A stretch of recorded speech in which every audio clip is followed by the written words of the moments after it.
Have you ever wondered why there is so much negativity around any news in India? Swarajya aims to build an India first media outlet with your support.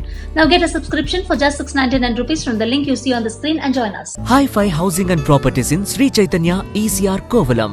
Beautiful beach view plots, 35 lakh. Call 7092-656-656. Bharati's Vedanta Elements Retirement Community near Valasarvagam, Chennai. For booking, call 78268 78268.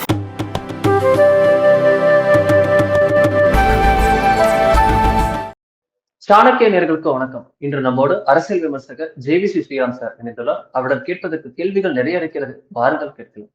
வணக்கம் sir. வணக்கம். நம்ம தமிழக அரசியல் களம் ஈரோடு கிழக்குக்கு அப்புறம் புதிய பரபரப்புல தொற்று இருக்கிறது.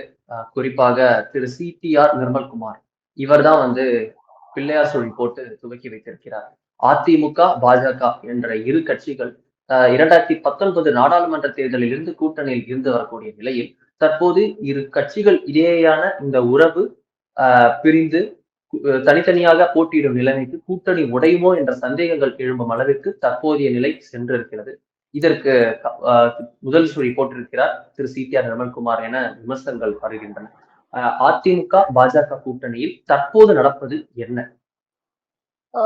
எனக்கு வரக்கூடிய சோர்சஸ் படி பார்த்தீங்கன்னா, அதிமுகல இருந்து வரக்கூடிய சோர்சஸ் படி பார்த்தீங்கன்னா பிரேக் ஆயிடுச்சு. பிரேக்கிங் நியூஸே வச்சுக்கலாம். So JVC Sriram sir breaks அப்படின்னு போட்டுருந்தாங்க. ஆமா, ஜேவிசி ஸ்ரீராம் பிரேக்கிங் நியூஸ்னே கொடுக்கலாம். எனக்கு வரக்கூடிய தகவல் படி பார்த்தீங்கன்னா, ஆனா அது நியூஸா செய்தியா வெளில வருது, அபிஷியலா வருது. ப்ராபப்ளி நாட்கள் ஆகலாம், வாரங்கள் ஆகலாம், மாதங்கள் ஆகலாம். ஏன்னா இப்போதைக்கு தேர்தல் இமீடியட்டா கிடையாது. தேர்தல் இன்னும் 1 வருடம் இருக்கு.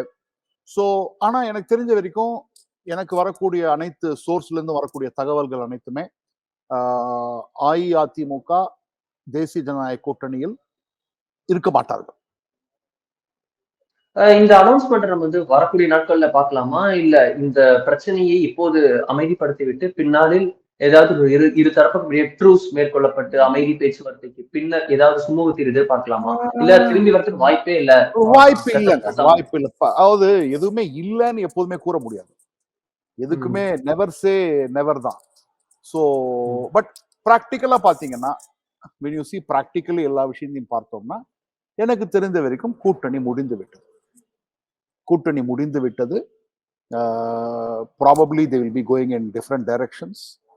இருவரும் வேறு வேறு பாதையில் செல்வார்கள். அது எப்படி செல்வார்கள், எங்கே செல்வார்கள் என்று கூற முடியாது. ஏன்னா இது இன்றைக்கு நேற்றுக்கு கிடையாது. CT நிர்மல்குமார் பிள்ளையார் சொல்லி போட்டாருலாம் சொல்லலாமே தவிர, CTR நிர்மல்குமார் ஒரு கேரக்டர், அவ்வளவுதான். இந்த சர்ச்சை சொல்றேன், இந்த சர்ச்சைக்கு முன்னாடியே ஆரம்பிச்சிருச்சு இல்ல. அதாவது அதிமுகவுடைய என்னமோ செக்ரட்டரி ஜெனரல் மாதிரி ஒருத்தர் இருக்கிறாரு, ஒரு அரசியல் கோமாளி. அவர் ட்விட்டர்ல ராத்திரி நடு தூக்கத்துல எழுந்துட்டு அண்ணாமலை பத்தி குற்றம் சாட்டை வச்சுட்டு இருக்காருல்ல, வாய் புளிச்சதோ மாங்காய் குளிச்சதோ கண்ணாவேன்னு பேசிக்கிட்டு இருக்காருல்ல. அவர் அதிமுக ஆதரவாளர் தான்றாரு. அவர் ஸ்போக்ஸ் பர்சன்றாங்க. அதே மாதிரி IT விங்ல இருந்து பார்த்தோம். அதே மாதிரி முன்னாள் அமைச்சர்கள் என்ன பேசியிருக்காங்கன்னு பார்த்தோம். ஸோ அதெல்லாம் பார்த்துட்டு ஈரோடு கிழக்கு தேர்தலில் தோல்வியை பார்க்குறோம். ஒரு படுதோல்வி அடைகிறாங்க. கொங்குல இந்த மாதிரி ஒரு தோல்வி அடைஞ்சதே கிடையாது. அவர்களுடைய ஆதரவாளர்கள் அவர்களுடைய சமூகத்தை சார்ந்தவர்கள் இருக்கக்கூடிய பூத்லயே மிகவும் குறைவாக வாக்குகளை பெறுகிறார்கள். லெஸ் தேன் 25% ஓட்டு எடுக்கிறாங்க. அதற்கப்புறம் இந்த மாதிரி ஒரு முடிவு எடுக்கிறாங்க.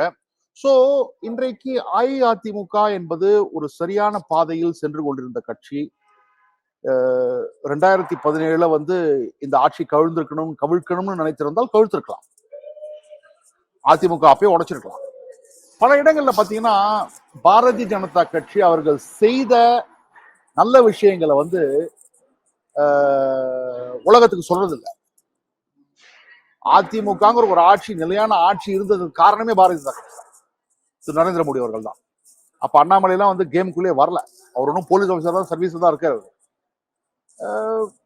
ஸோ இன்றைக்கான அவங்க என்ன வேணா கால்குலேஷன் போடலாம். அவங்க கால்குலேஷன் போடலாம், பாரதிய ஜனதா கட்சியை விட்டு நம்ம வெளில வந்துட்டோம்னா நமக்கு மைனாரிட்டி ஓட்டுலாம் வருவோம். ஏன்னா நம்ம 2019 அதிமுக நீங்க சொன்ன பாயிண்ட் கரெக்ட். பரவலாக அதிமுக தொண்டர்கள் நிர்வாகிகள் இன்றும் சொல்லக்கூடியது என்னன்னா, பாஜக மட்டும் கூட்டணியில் இல்லைன்னா மைனாரிட்டி வாக்குகள் எங்களுக்கு வந்திருக்கும், அட்லீஸ்ட் வர வேண்டிய மைனாரிட்டி வாக்குகளா எங்களுக்கு வந்திருக்கும்னு சொல்றாங்க. அருமை அருமை. அவங்க ட்ரை பண்ணலாம், 2024 ட்ரை பண்ணலாம். ஏன்னா அவங்க வந்து வரும் வரும் வரும் வரும் வரும் வரும் சொல்லிட்டு இருந்தாங்கன்னா, ஒருத்தர் வந்து நான் அந்த இடத்துல நான் நின்னா ஜெயிச்சிருவேன், நான் அந்த இடத்துல நின்னா ஜெயிச்சிருவேன், நின்னு பார்க்கட்டுமே. அதிமுக கூறக்கூடிய விஷயம் இன்றைக்கு மட்டும் இல்லை, என்றைக்குமே கூட்டணியில இருக்கும் பொழுது நாங்க வந்து பிஜேபி மட்டும் கூட இல்லைன்னா நாங்க வந்து மைனாரிட்டி வாக்குகள்லாம் பெற்று நாங்க வந்து ஜெயிச்சிருவோம். என்றைக்குங்க மைனாரிட்டி ஓட்டு போட்டிருக்காங்க அதிமுகவுக்கு? திமுக அலையன்ஸ் தான் ஓட்டு போட்டிருக்காங்க. அதே மாதிரி சிஎஸ்டிஎஸ் சர்வே படி மைனாரிட்டி கொஞ்சம் ஓட்டு போட தான் செய்யறாங்க, பாரதிய ஜனதா கட்சி இருந்தா கூட. கோவால இன்னைக்கு பாரதிய ஜனதா கட்சி ஆட்சி தான், மணிப்பூர்ல இன்னைக்கு பாரதிய ஜனதா கட்சி ஆட்சி தான், நாகாலாந்துல இன்னைக்கு பாரதிய ஜனதா கட்சி ஆட்சி தான், மேகாலயில ஜூனியர் பார்ட்னர் இருக்காங்க. இங்கெல்லாம் மைனாரிட்டி டாமினேட்டட் பிளேசஸ். ஒரு சில இடத்துல 75% இருக்காங்க. இவங்க வந்து நான் பாரதிய ஜனதா கட்சியை கழட்டி விட்டு நான் வந்து மைனாரிட்டி வாக்கு பெறுவோம் அப்படின்னு நினைச்சாங்கன்னா, அவர்கள் பரிசோதித்து பார்த்து தேர்தல் முடிவுகள் வரும். அதற்கு பிறகு எந்த சமூகம் யாருக்கு வாக்களித்தார்கள் என்று சர்வே முடிவுகள் வரும், ஆய்வுகள் வரும். அந்த ஆய்வுகள்லாம் வந்த அப்புறம் தெரிஞ்சுப்பாங்க. என்ன அவசரம் இருக்கு? ஏன்னா ஒரு அசம்ஷன் தானே அவங்களுக்கு, ஒரு அசம்ஷன் தான். ஏன்னா மைனாரிட்டி வாக்குகள் வந்து என்றைக்கு வந்திருக்கு சொல்லுங்க? 2004 எலெக்ஷனுக்கு முன்னாடியே ஜெயலலிதா அம்மையார் வந்து ஆன்டி கன்வர்ஷன் பில் கொண்டு வராங்க. ஓகே, அன்றைக்கே உங்களுக்கு மைனாரிட்டி வாக்குகள்லாம் அதிமுக விட்டு விலகிடுச்சு. அவங்களுக்கு ஏதோ கொஞ்சம் கொஞ்சம் கொஞ்சம் வந்து வாங்குவாங்க, ஏதோ ஒரு சில கட்சியோட கூட்டணி வைப்பாங்க, மனிதநேய மக்கள் கட்சி அந்த மாதிரி ஒரு கூட்டணி வைப்பாங்க, ஏதோ ஜெயிப்பாங்க. 2016 தேர்தலை விட 2021 தேர்தல்ல இந்துத்துவ வாக்குகள் தாங்க பாரதிய ஜனதா கட்சி ஆதரவு இருந்ததுனால தாங்க அவங்க வந்து பர்ஃபார்ம் பண்ணாங்க. 7 இடங்கள்ல வந்து 2014 தோற்ற இடங்கள்ல 2021 ஜெயிச்சாங்க.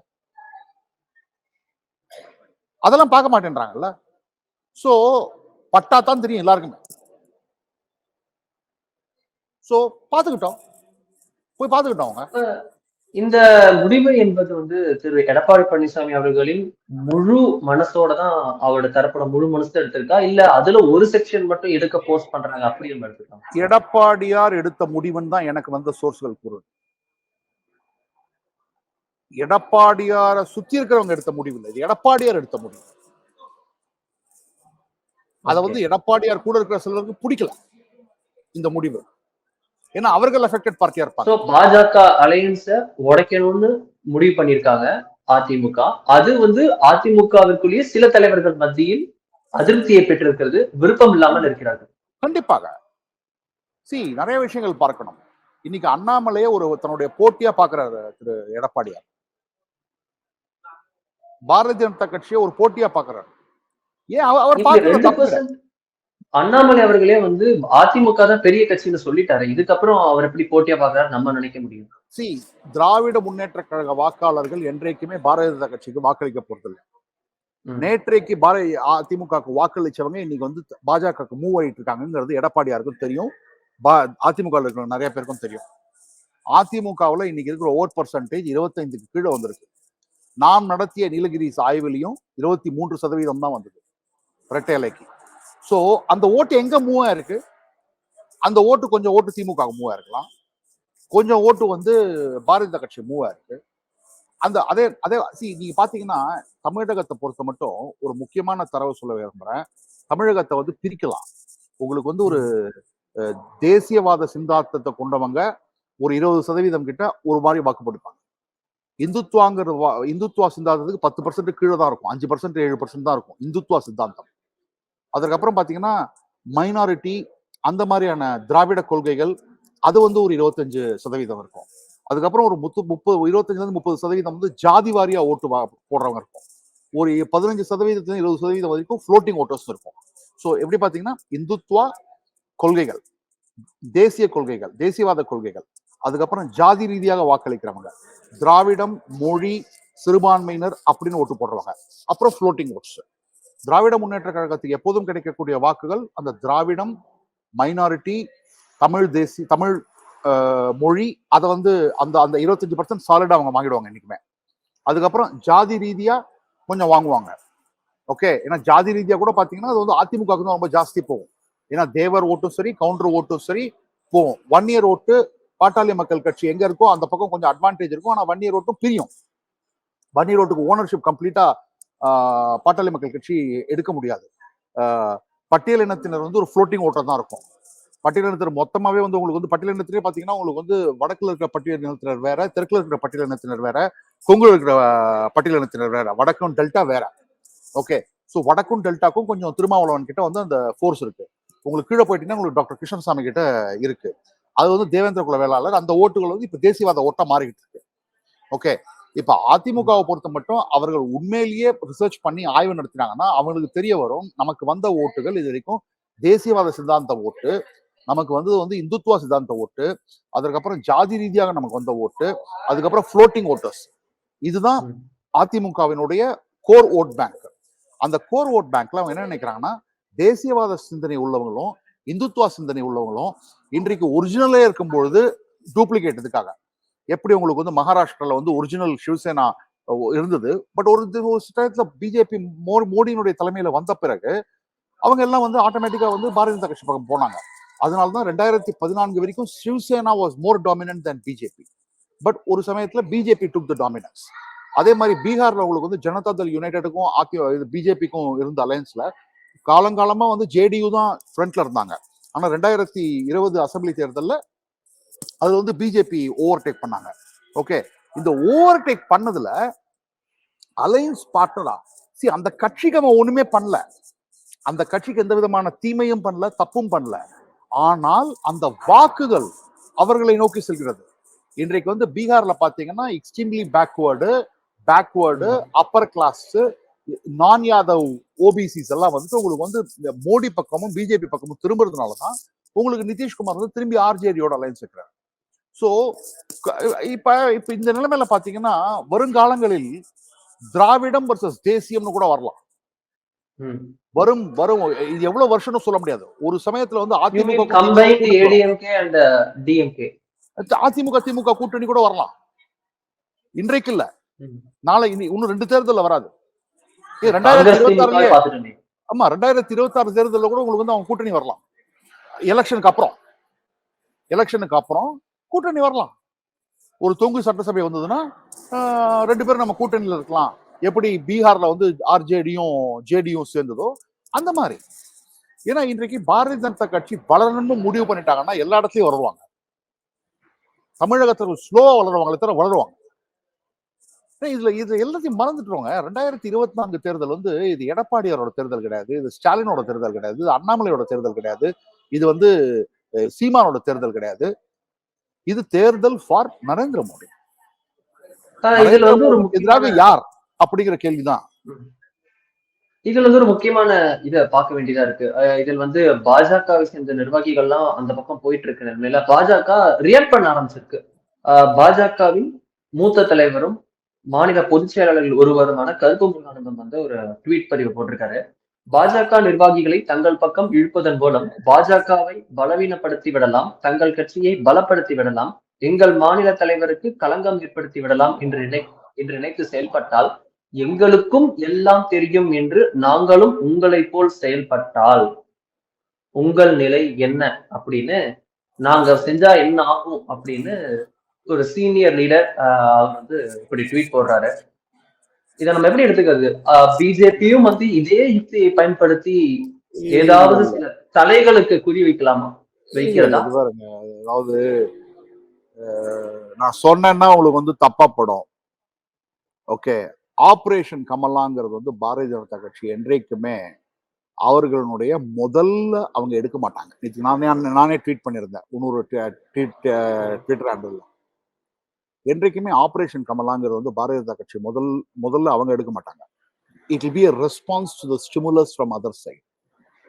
சிவசேனா வென்ற பிறகு, பாரதிய ஜனதா கட்சியுடன் கூட்டணி வைத்து வென்ற பிறகு அவர்கள் என்றைக்கு வந்து காங்கிரஸ் என்சிபியோட கூட்டணி வச்சு ஆட்சி அமைச்சாங்களோ, எதிரிகளோட பரம எதிரிகளோட, அதுக்கு ரெஸ்பான்ஸ் தான் ஏக்நாத் ஷிண்டே. பிஜேபியோட நின்று ஜெயிச்ச அப்புறம் ஜேடியு ஆர்ஜேடியோட அலையன்ஸ் வச்சு கவர்மெண்ட் ஃபார்ம் பண்ணும்போது அதுக்கப்புறம் ரெஸ்பான்ஸ் தான் இப்போ வந்து இன்னொரு கட்சி. ஓகே, ஸோ அதிமுக ஒரு சில ஊர் பேர் தெரியாத நிர்வாகிகள்லாம் பாரதிய ஜனதா கட்சியிலேருந்து வந்து அவர்களை யார் வரவேற்கிறாங்க? அவர்களை இப்போ விட்டா வந்துட்டு கிளை செயலாளர், வட்ட செயலாளர்லாம் பிஜேபியிலேருந்து தூக்கும் பொழுது அவங்கெல்லாம் வந்து எடப்பாடியார் தான் வெல்கம் பண்ணுவார் போல. ஓகே, எல்லாரையும் எடப்பாடியார் தான் வெல்கம் பண்றாரு. அப்ப அவ்வளவு ஏங்கிட்டு இருக்காங்களா, வாங்க வாங்க வாங்க வாங்க வாங்க, எங்களுக்கு ஆளே இல்ல ஆளே இல்ல ஆளே இல்ல. திரு எடப்பாடி பழனிசாமி அவர்கள் வந்து ஒரு மெசேஜ் சொல்றாரோ பாஜகவுக்கு? என்ன மெசேஜ்? என்ன மெசேஜ்? நீங்க தான் சொல்லணும். உங்களோட அடிமட்ட தொண்டரெல்லாம் நான் எடுப்பேன்னா அடிமட்ட தொண்டை எவனும் போக மாட்டான். சித்தாந்த ரீதியாக கட்டப்பட்ட கட்சி பிஜேபி. பிஜேபிக்கு உள்ளுக்குள்ள இருக்கிற ஆதரவோட வெளியுள்ள ஆதரவு தான் ஜாஸ்தி. தெலுங்கானால ஒரு பிஜேபி எம்எல்ஏ சொல்லுவாரு, ஒவ்வொரு வீட்லயும் ஒவ்வொரு பாரதிய ஜனதா கட்சியினுடைய ஆதரவாளர் வைப்பான், ஆனா வெளில சொல்ல மாட்டான். என்றைக்கு பாரதிய ஜனதா கட்சி வெல்லக்கூடிய நிலைமைக்கு வளர்ந்திருக்குன்னு அவன் கணக்கு பண்றானோ அன்னைக்கு அவன் வெளில வருவான். ஏன்னா ஒன்று வந்து தொண்டர்களால் கட்டப்பட்ட அமைப்புன்னு சொல்லிப்பாங்க. யாரு? அஇஅதிமுக. பாரதிய ஜனதா கட்சி தொண்டர்களால் அமைக்கப்பட்ட கட்சி கிடையாது, மக்களால் அமைக்கப்பட்ட கட்சி, மக்கள் ஆதரவோடு அமைக்கப்பட்ட கட்சி. திரு நரேந்திர மோடி அவர்கள் 2019 தேர்தலில் சொன்னாங்க, நான் பிரச்சாரம் பண்றதை விட மக்களாகிய நீங்களே பிரச்சாரம் பண்றீங்கன்னு. அது எவ்வளவு பெரிய ஸ்டேட்மெண்ட் தெரியுமா? அந்த மாதிரிதான். ஸோ 4ஆம் கட்ட தலைவர், 5ஆம் கட்ட தலைவர், அந்த மாவட்டத்தில் இருக்கிற வட்ட செயலாளர் அவங்கெல்லாம் எடுக்கலாம். பாரதிய ஜனதா கட்சி தூக்க ஆரம்பிச்சிட்டாங்கன்னா, நானே ஒரு ட்வீட் போட்டிருந்தேன், தூக்கணும்னு முடிவு பண்ணிட்டா தயவு தாட்சியம் கிடையாது, பெரிய பெரிய தலையெல்லாம் தூக்க வேண்டியதுதான். தூக்கணும்னு முடிவு பண்ணியாச்சு, நீ ஆட்டத்தை ஆரம்பிச்சிட்ட. ஓகே, ஐயா எடப்பாடி பழனிசாமி அவர்கள் இந்த ஆட்டத்தை ஆரம்பித்து விட்டார். இந்த ஆட்டம் டேஞ்சரஸ். ஆட்டத்தை யார் ஆரம்பிக்கிறாங்கிறது முக்கியம் கிடையாது, ஆட்டத்தை யார் க்ளோஸ் பண்றாங்கிறது தான் முக்கியம். ஆரம்பிச்சவங்க என்னைக்குமே க்ளோஸ் பண்ணது கிடையாது. ஆரம்பிக்கிறது யார் வேணா ஆரம்பிக்கலாம், ஆனா அதுக்கு ரியாக்ஷன் ஒன்று வரும். அது ரியாக்ஷன் வரும்பொழுது அதை எப்படி ஃபேஸ் பண்ணணும்னு திரு எடப்பாடியார் அவர்களுக்கு நல்லா தெரியும். ஏன்னா அவர் ஒரு பழுத்த அரசியல்வாதி, பயங்கரமான ஸ்ட்ராட்டஜிஸ்ட். ஆனா பயங்கரமான ரெஸ்பான்ஸ் இருக்கும் இந்த சைட்ல. ஒரு ஒரு ஒரு அடுத்த ஒரு 14 மாதங்களுக்கு தமிழகத்தில் இருக்கக்கூடிய ஊடகங்கள், நம்ம போன்ற அரசியல் விமர்சகர்கள், கருத்து கணிப்பாளர்கள், நமக்கெல்லாம் ஒரு நல்ல டைம் தான். நல்ல வேடிக்கை பார்க்கலாம், நிறைய விஷயம் நடக்க போகுது, சுவாரஸ்யமான விஷயங்கள் நடக்க போகுது. கண்டிப்பா. இதுல இன்னொரு கேள்வி வைக்க வேண்டியதா இருக்கு. பாஜகவிடம் இருந்து ஆட்களை பெறும் அளவிற்கு தான் திராவிட கட்சிகள் இருக்கின்றன அப்படின்னு திரு அண்ணாமலை அவர்கள் லேட்டஸ்ட் ஸ்டேட்மெண்ட் இப்போ சமீபத்துல பிரேக் ஆயிருக்கு.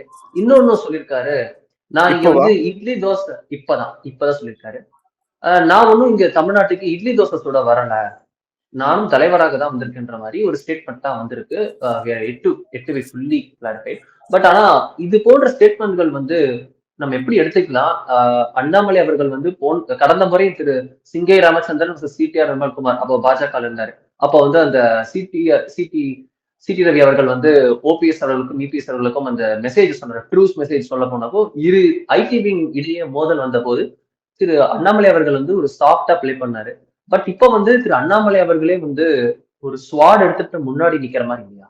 ஆமாங்க, ஆட்டம் ஆரம்பிச்சிருச்சுன்னு சொல்லிட்டாங்கல்ல. அண்ணாமலையின் ஆட்டம் ஆரம்பம். இன்னும் 2 மாதங்கள்ல, ஓரிரு மாதங்கள்ல பாத யாத்திரையே ஸ்டார்ட் ஆயிடும். ஓகே, நீங்க ஒண்ணு யோசிக்கணும் அருண்.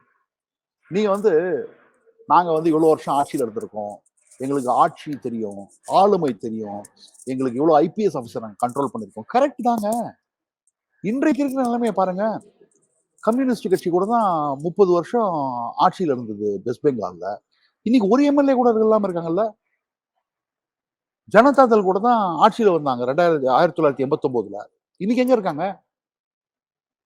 காங்கிரஸ் கூட தான் இந்தியாவிலேயே மிக பெருமையா ஆளுந்த கட்சி காங்கிரஸ் கட்சி. இன்னைக்கு 53 எம்எல்ஏ எம்பியோட உட்காந்துட்டு இருக்காங்கல்ல. அவரவர்களுக்கு புரியணும், இது வந்து எம்ஜிஆர் காலமோ அம்மையார் ஜெயலலிதா காலமோ கிடையாது. எம்ஜிஆரும் ஜெயலலிதாவையும் பார்க்காதவங்க நிறைய பேர் இருக்காங்க. இன்னும் 2 தேர்தல்ல வந்து ஜெயலலிதா அம்மையார்னா யாருன்னு கேட்பாங்க. ஓகே, அவங்கள நான் குறைந்து சொல்லல, மதிப்பீடு சொல்லல. பட் நான் என்ன சொல்றேன்னா, அரசியல் களம் மாறுது. ஓகே, பட் இன்னும் எம்ஜிஆர் நம்ம மறக்கல. அதே மாதிரி மறக்க மாட்டாங்க. நம்ம மாதிரி என்ன மறக்க மாட்டாங்க. எம்ஜிஆர் ஜெயலலிதாவும் மறக்கக்கூடியவர்கள் கிடையாது. நான் சொல்ற தாக்கம் இப்ப 2000 கிட்ஸ்க்கு 2000ல பிறந்த கிட்ஸ்க்கு எம்ஜிஆரோட படங்களை எவ்வளவு பார்த்தது இல்லைங்க. இன்றைக்கு அரசியல் அவங்க பாக்குறது வேற பாக்குறாங்க. அதுதான் நான் சொல்ல வரேன். இன்னைக்கு அவங்க கம்பேர் பண்ணக்கூடியது ஓகே, ஒரு பக்கம் ஸ்டாலின், உதயநிதி, இன்னொரு பக்கம் எடப்பாடியார், இன்னொரு பக்கம் அண்ணாமலை, இன்னொரு பக்கம் சீமான், இப்படிதான் விஜயகாந்தே இன்னைக்கு இல்லைங்களே களத்துல. யதார்த்த உண்மை அதுதானே. அந்த கமல்ஹாசன் ஆட்சி அரசியலுக்கு வரும்போது நான் சொன்னேங்க, ரஜினிகாந்த் அரசியலுக்கு வராருங்கிற போது கேள்வி வரும்போது நான் சொன்னேன், தயவு செய்து அவர் வரக்கூடாது, அவர் டபுள் டிஜிட் கூட வாங்க மாட்டார் அப்படின்னு சொன்னேன். ஏன்னா அந்த ரஜினிகாந்த் 1996ல வந்திருந்தாருன்னா ஒரு பாஷா அன்னைக்கு அவருக்கு இருந்தது, இன்னைக்கு தெரியாது நிறைய பேருக்கு. ரஜினி படமே எவ்வளவு பார்த்திருப்பாங்க 2000 கிட்ஸ் சொல்லுங்க. இன்னைக்கு இளைஞர்களுக்கும் நிறைய ஓட்டு போடுறாங்க. இப்ப கம் 2031 2026 வருது, அதுக்கப்புறம் 2031 எலெக்ஷன்ல கிளம்பே மாறிடும். சோ இங்க இட்லி தோசை போட வரல, அவரு கட்சி வளர்க்கறதுக்காக வந்திருக்காரு, ஆட்சியை பிடிக்கிறதுக்காக வந்திருக்காரு. நீங்க வந்து பிராக்டிகலா பாக்கணுங்க. பாரதிய ஜனதா கட்சியை பொறுத்த மட்டும் எல்லா மாநிலத்திலையும் ஆட்சியை பிடிக்கணும். அரசியல் பண்றது சோசியல் சர்வீஸ் கிடையாதுங்க. அப்படின்னா சோசியல் சர்வீஸ் போய் பண்ணலாம். அரசியலுக்கு வந்துட்டீங்கன்னா அரசியல் கட்சி எதுக்கு நடத்துறீங்க? ஆளுங்கட்சி ஆட்சி அதிகாரத்தை பிடித்து ஒரு மாற்றத்தை கொண்டு வரதுக்காக தான் அரசியல் கட்சி நடத்துறீங்க. இல்லைன்னா கமல்ஹாசன் மாதிரி அரசியல் கட்சி நடத்திக்கிட்டு நான் இன்னொருத்துக்கு ஆதரவு கொடுக்குறேன்னு சொல்லிட்டு ஒரு எம்பி சீட்டு, ஒரு எம்எல்ஏ, அந்த மாதிரி அரசியல் பண்ணலாம், அது வேற விஷயம். அப்புறம் லெட்டர் பேட் கட்சி இருக்கலாம். இங்க வந்து இவர் வந்து இதை பாருங்களேன், நாங்க வந்து டெல்லியில நல்ல உறவு இருக்கு, எங்களுக்கு மோடியோட நல்ல உறவு இருக்கு, எங்களுக்கு அமித்ஷாவோட ஒரு வாதமும் வைக்கப்படுகிறது இல்ல. பிரதமர் நரேந்திர மோடி அவர்களுடன் நாங்க நல்ல உறவுல இருக்கோம், ஆனா தமிழகத்துல வந்து பாஜக ஒரு ஃபேன் கிளப் போல ஆத்திட்டாங்கன்ற இந்த ஒரு வார்த்தை நீங்க பாத்துருக்கீங்க. ஃபேன் கிளப் போல மாத்திட்டாங்க. உங்களுக்கு அப்பனா உங்களுக்கு பிரச்சனை அண்ணாமலை வளர்றது உங்களுக்கு பிரச்சனையா? அண்ணாமலைக்கு ரசிகர்கள் வராங்கிறது பிரச்சனையா? இது வரைக்கும் பாரதிய ஜனதா கட்சியில் இருந்த அனைத்து தலைவர்களுக்கும் நான் I am salute all of them, including madam doctor Tamilisai Soundararajan. But யாருக்குமே ஃபேன் கிளப் வந்தது இல்லையே. ஏன் உங்களுக்கு உதயநிதிக்கு மட்டும்தான் ஃபேன் கிளப் இருக்கணுமா? ஏன் அம்மாவுக்கு மட்டும்தான் பாசறை இருக்கணுமா? ஏன் எம்ஜிஆருக்கு மட்டும்தான் ரசிகர் மன்றம் இருக்கணுமா? ஏன் கலைஞருக்கு மட்டும்தான் நற்பணி மன்றம் இருக்கணுமா? ஏன் அண்ணாமலை இருக்கக்கூடாதா? ஏன் இருக்கக்கூடாதா சொல்லுங்க. நான் கேட்கிற கேள்வி தான். உங்களுக்கு என்ன பொறாமையா? அவரோட வளர்ச்சியை கண்டு பொறாமையா? ஆமாங்க, அண்ணாமலையரோட ஃபேன்ஸ் கிளப் இருக்குங்க. அண்ணாமலையருக்கு ஆட்டோ ஸ்டாண்ட்ல கூட ஃபேன்ஸ் கிளப் வச்சுட்டு இருக்காங்க திருநெல்வேலியில. என்னைய ஒருத்தர் பார்த்தார், வந்து ஆட்டோ ஓட்டுறாரு, அண்ணாமலை ஃபேன்ஸ் கிளப் வச்சுட்டு இருக்காரு. அண்ணாமலை ஹோப்னு சேனல் ஓடுது, ஆர்மி ஆஃப் தீரன் அண்ணாமலைன்னு ஒரு யூடியூப் சேனல் ஓடுது, எல்லாம் இருக்கு. அதுவும் என்ன வந்து உங்களுக்கு இதுதான் தமிழக அரசியல். நீங்க ரசிகர் மன்றத்தையே கட்சியா மாற்றும் பொழுது அன்றைக்கு இனிச்சுது, இன்னைக்கு ஒரு தலைவர் பின்னாடி ஃபேன் கிளப் இருக்குன்னா உங்களுக்கு புளிக்குதா? தப்பா நினைக்காதீங்க, நான் கேட்கிறேன். கலைஞர் மன்றம் இருந்தது, அவ்வளவுதான். ஆட்டம் ஆரம்பிச்சிருச்சு. ஆடுன்னு சொல்லிட்டு இருந்தாங்கல்ல, இப்ப அண்ணாமலையோட ஆட்டத்தை பார்க்க போறாங்க. ரொம்ப நன்றி சார். இந்த அரசியல் பரபரப்புக்கு மத்தியில் உங்களது நேரத்தை ஒதுக்கி நம்முடைய கேள்விகளுக்காக விரிவான தெளிவான பதில்களை கொடுத்ததற்காக நன்றி சார். நன்றி, வணக்கம்.